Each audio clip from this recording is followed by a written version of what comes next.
everyone, I'm Smriti Sinha here and welcome back to our channel Science Zone. Today you follow, tomorrow we lead. And if you are new to this channel, please hit the subscribe button given below.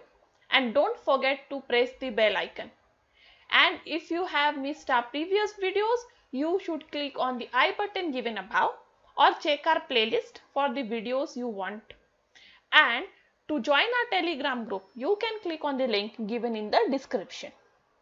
और आज जो topic हम पढ़ेंगे वो है inheritance and variation, जो topic number 3 है from Maharashtra state board syllabus standard 12 biology से। इस टॉपिक में हमें ये सारे सब पॉइंट्स कवर करने हैं, जिसमें से काफी सारे सब पॉइंट्स ऑलरेडी हम कवर कर चुके हैं। यदि आपने उसमें से कोई भी पॉइंट मिस किया है या कोई भी वीडियो मिस किया है तो ऊपर दी आई बटन पे क्लिक करके आप हमारे वो वीडियोस देख सकते हो। आज जो हम पढ़ेंगे वो है सेक्स डिटर्मिनेशन। और सेक्स डिटर्मिनेशन पढ़ने से पहले हमने सेक्स लिंक्ड इनहेरिटेंस का कुछ पार्ट जो है, कुछ पार्ट नहीं सिर्फ एक पार्ट दैट इज हीमोफिलिया, वो छोड़ दिया था। ठीक है, तो पहले हम आज उसे कवर करेंगे और फिर हम सेक्स डिटर्मिनेशन देखेंगे।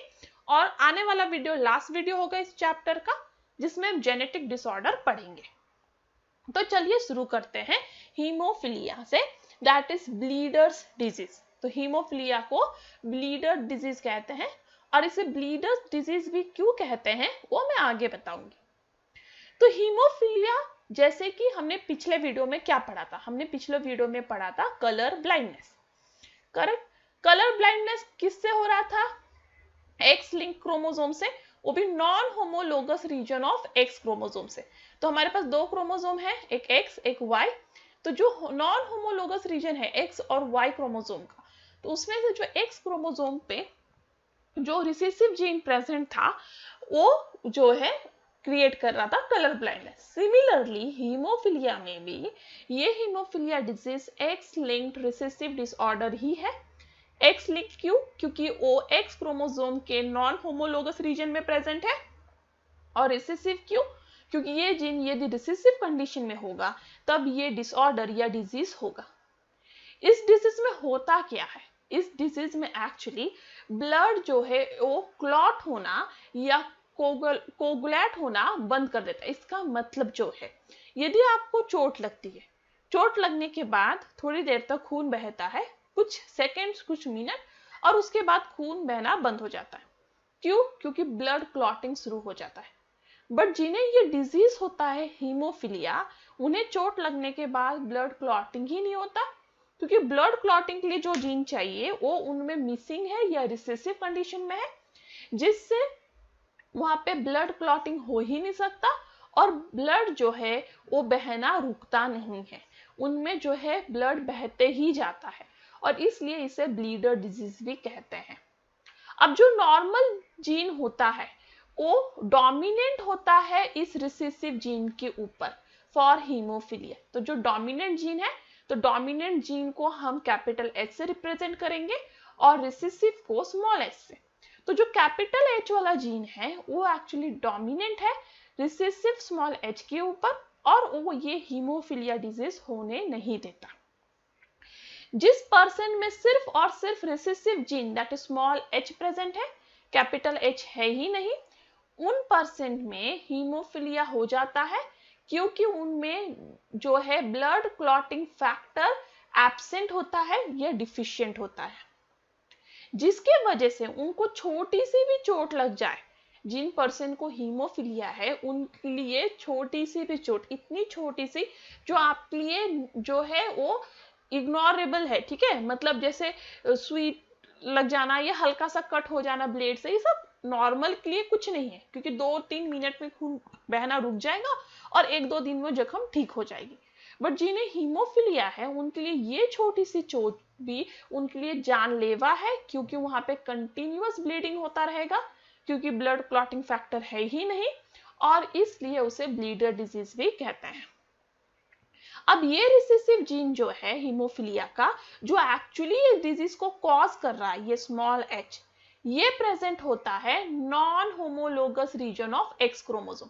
तो एक्स क्रोमोसोम के नॉन होमोलोगस रीजन में प्रेजेंट है और ये रिसेसिव कंडीशन में है, जिसकी वजह से ये डिजीज हो रहा है।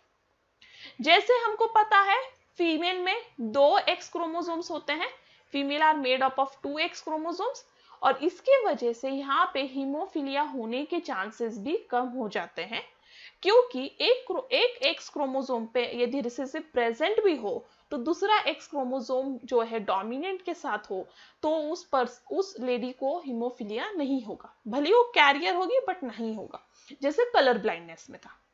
बट फीमेल में कब उसे हीमोफीलिया हो सकता है?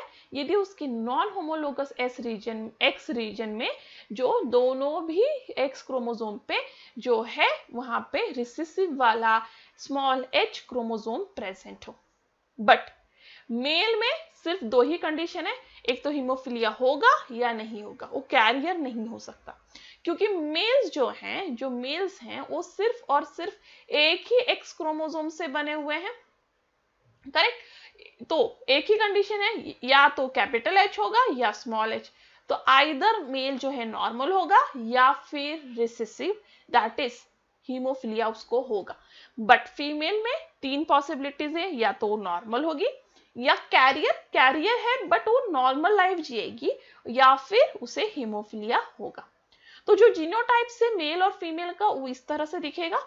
यदि मेल की बात करें तो मेल आइदर नॉर्मल होगा, दैट इज XHY, क्योंकि ये H X पे होता है इसलिए XHY, या फिर वो हीमोफिलिक होगा जिसमें X पे रिसेसिव जीन प्रेजेंट है।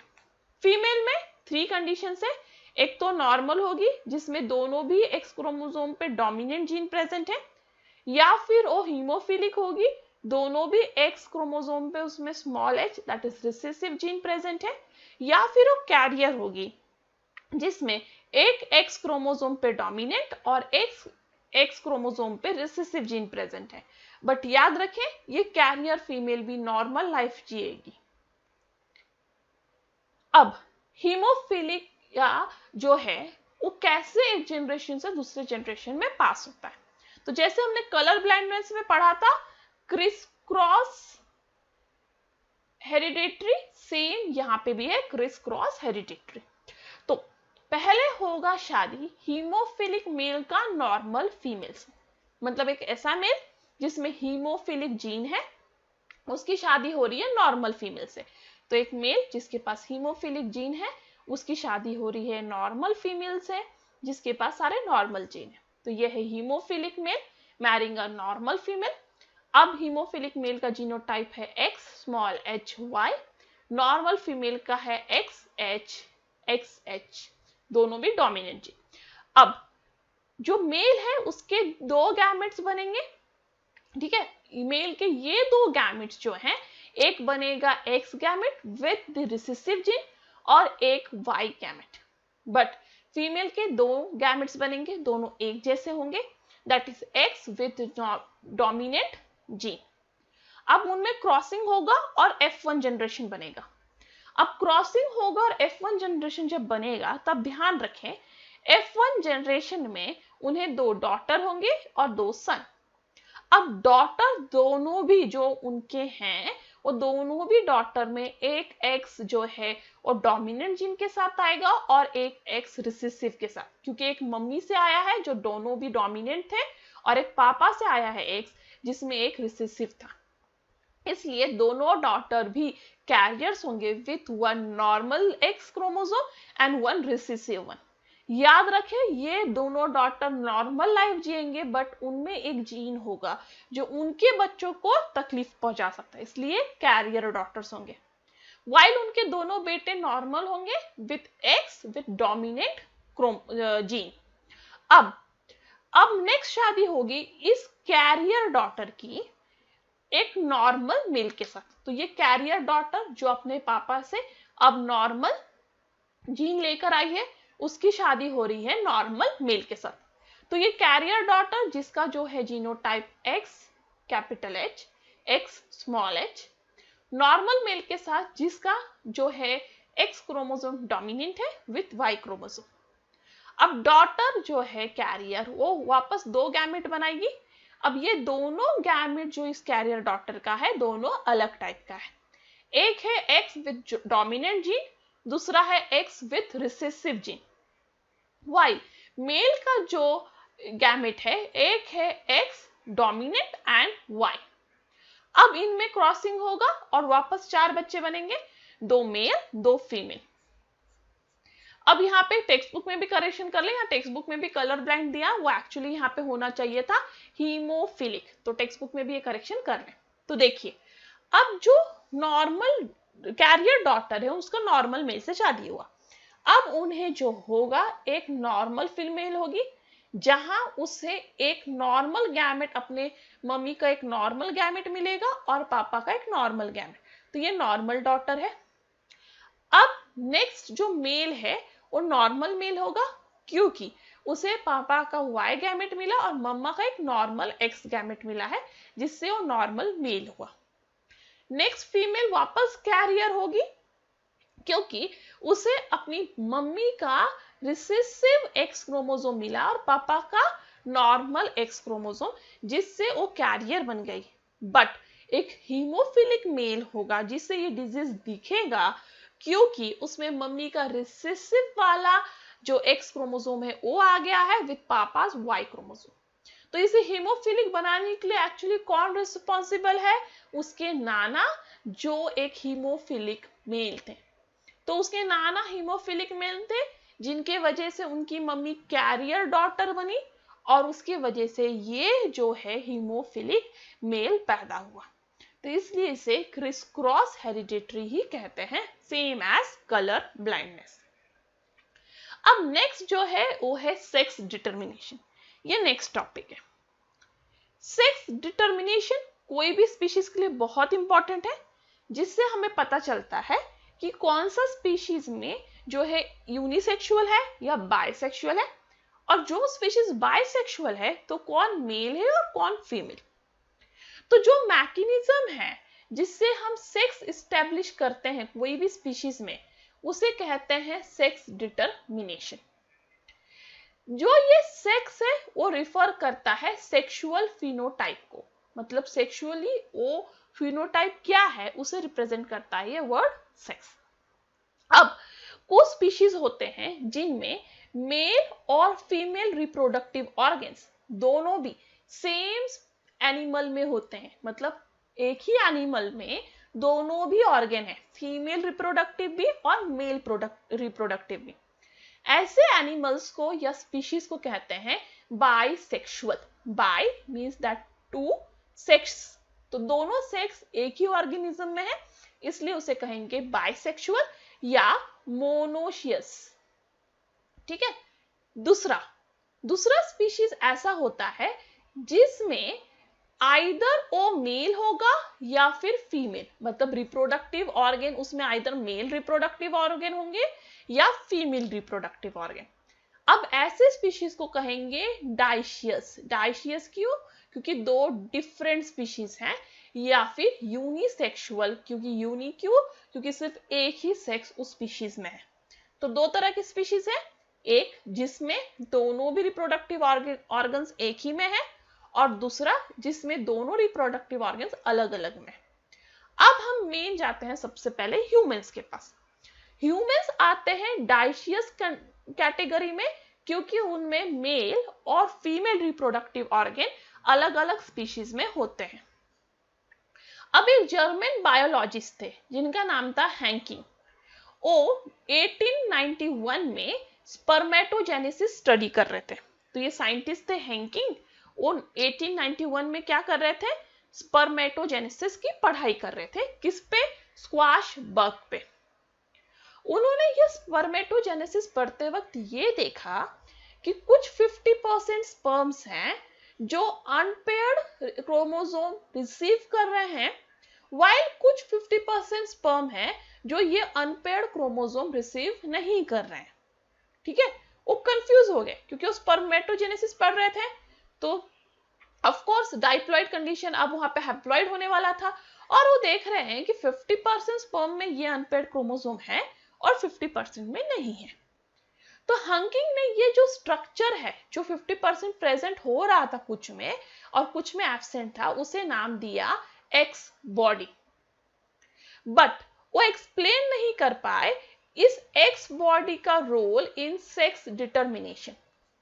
उन्होंने देखा कि स्पर्म दो टाइप के हैं, one with x body, one without x body, but ये एक्स बॉडी सेक्स डिटर्मिनेशन में क्या रोल प्ले करता है वो एक्सप्लेन नहीं कर पाए।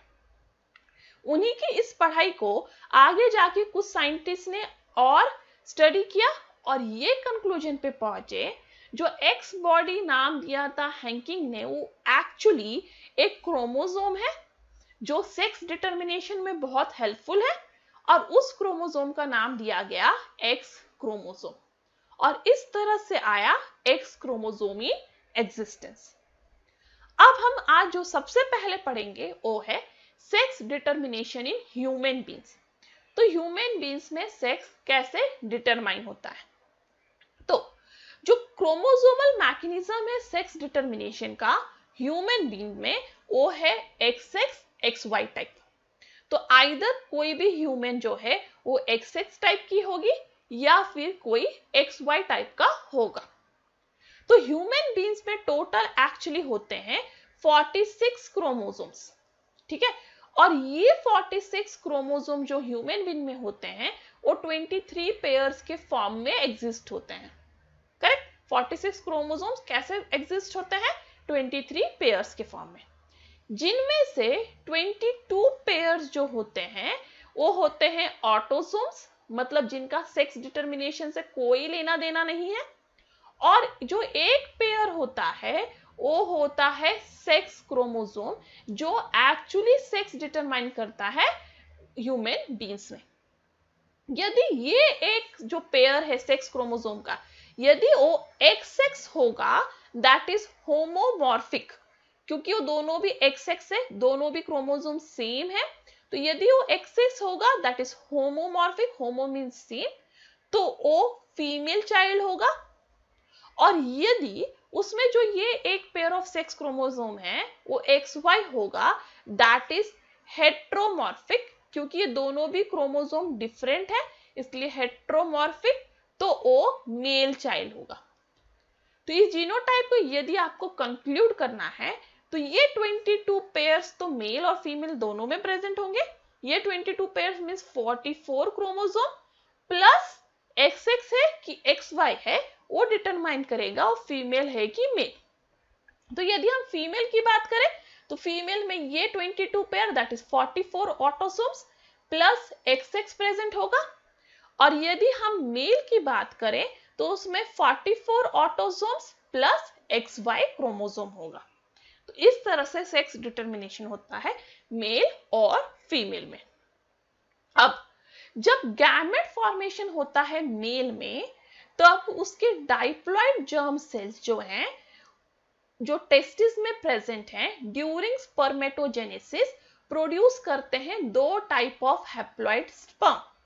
तो मेल में यदि हम मेल में देखें तो मेल में कितने क्रोमोसोम्स प्रेजेंट थे, 44 chromosomes, correct, 22 pairs means 44 chromosome plus XY। अब जब इस मेल में गैमेट फॉर्मेशन हो रहा है, तब जो स्पर्मेटोजेनेसिस प्रोसेस हो रहा है उसमें ये मेल दो तरह के स्पर्म्स बनाएगा। एक स्पर्म जो होगा वो 22 क्रोमोसोम, ठीक है, प्लस X के साथ होगा, और दूसरा जो स्पर्म होगा वो 22 क्रोमोसोम प्लस Y के साथ होगा। तो ये मेल स्पर्मेटोजेनेसिस में जो है कितने क्रोमोसोम बना रहा है, कितने टाइप के, दो टाइप के, 22 chromosome plus X, 22 chromosome plus Y। तो अब यहाँ पे वो हैप्लॉइड स्पर्म्स बना रहा है। और यहाँ पे ध्यान रखें एक बात और, कि ये दोनों भी कंडीशन 50% 50% होंगे, मतलब उसके स्पर्म 50% विथ X क्रोमोसोम होंगे एंड 50% विथ Y। अब ये हुआ मेल का। बट जब हम फीमेल की बात करें तो फीमेल में क्या था, फीमेल में एक ही चीज था कि फीमेल में 44 क्रोमोसोम प्लस XX थे। तो फीमेल में जो है दो गैमेट्स फॉर्म होंगे oogenesis के समय, बट ये दोनों भी गैमेट जो हैं या दोनों भी जो एग हैं वो एक ही टाइप के होंगे। तो दोनों भी एक फीमेल के एक ही टाइप के होते हैं, that is 22 chromosome plus X।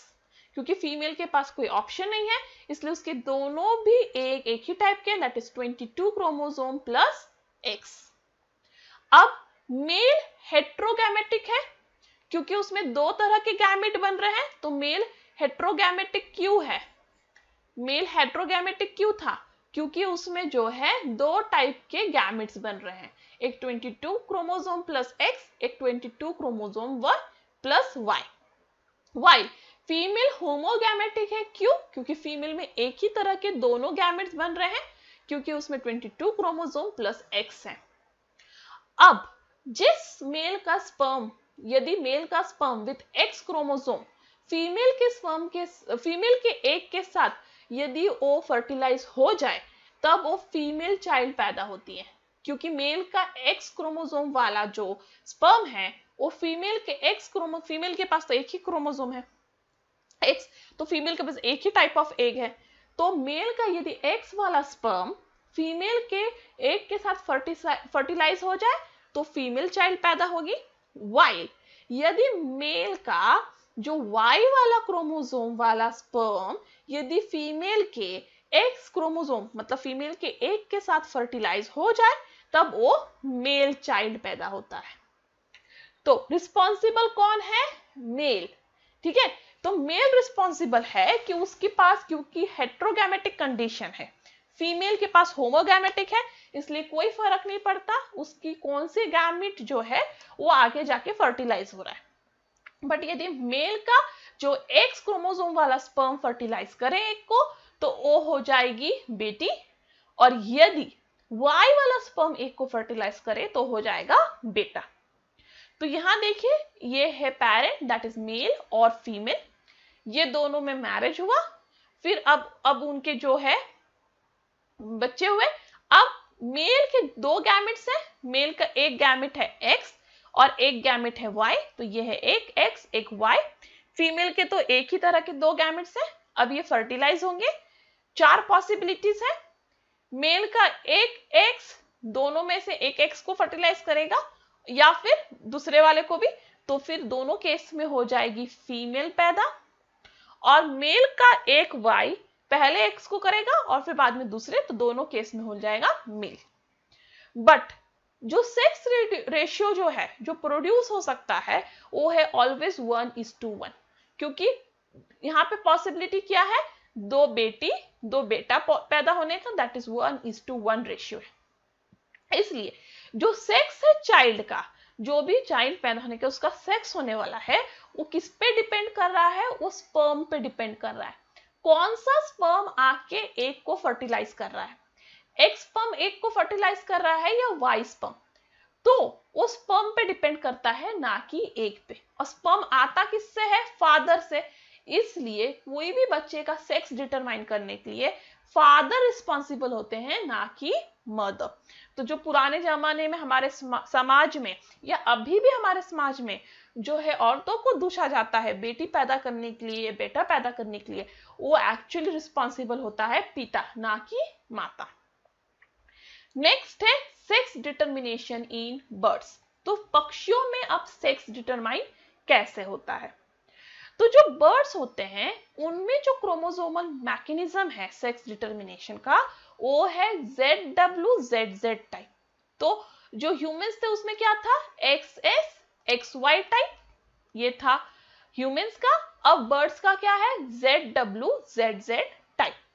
But यहां पे आप एक बात याद रखें, जो फीमेल थी ह्यूमंस की वो होमोगैमेटिक थी, वाइल मेल हेट्रोगैमेटिक था। पर बर्ड में ये एग्जैक्टली अपोजिट होता है। बर्ड में है ZWZZ टाइप।